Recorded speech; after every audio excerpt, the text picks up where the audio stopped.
October 14th, after weeks of Gen Z fury, Madagascar's political order flipped.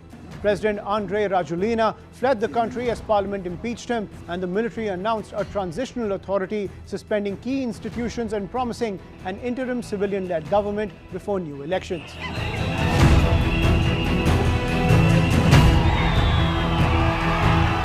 Through late September and early October, rolling blackouts, water shortages, joblessness and corruption allegations fed street demonstrations.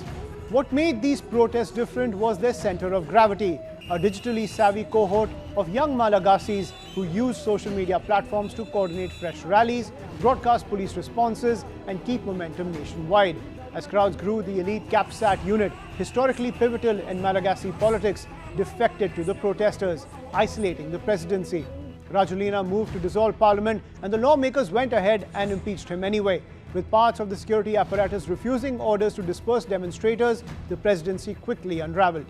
The military then stepped in. Colonel Michael Andry Rajoelina announced a transition and the suspension of several institutions. The High Constitutional Court recognized him as interim head of state, while the army pledged a 2-year roadmap to a reset. Whether this becomes a short bridge or a long detour depends on how quickly power moves back to a broad-based civilian authority.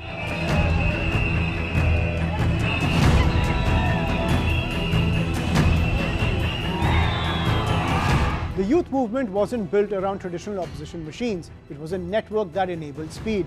Live streams from Antananarivo set off solidarity rallies in secondary towns within hours. Hashtags and short-form videos reframed outages and price shocks as emblematic of a system that had stopped listening.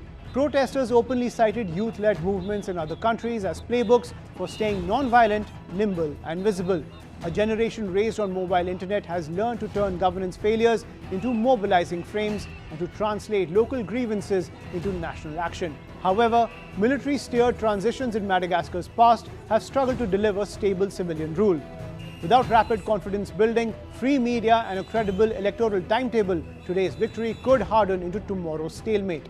The grievances, power, water and jobs require swift reforms, infrastructure fixes and anti-corruption measures that citizens can see and measure within months, not years.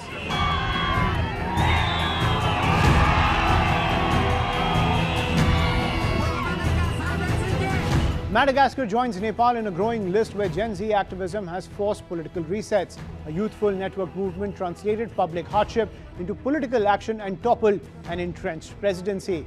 Whether it becomes a democratic breakthrough depends on how fast the transition returns power to an elected civilian government, and on whether the same generation that filled the streets now fills committees, oversight bodies and ballots.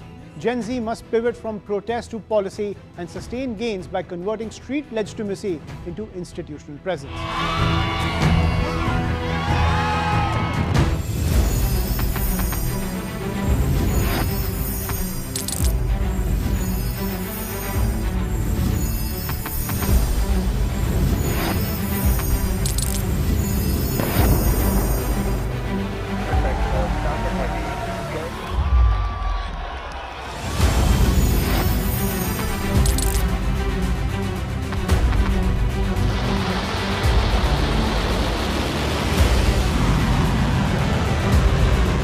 Been fighting so long and so hard that they don't know what the they're doing.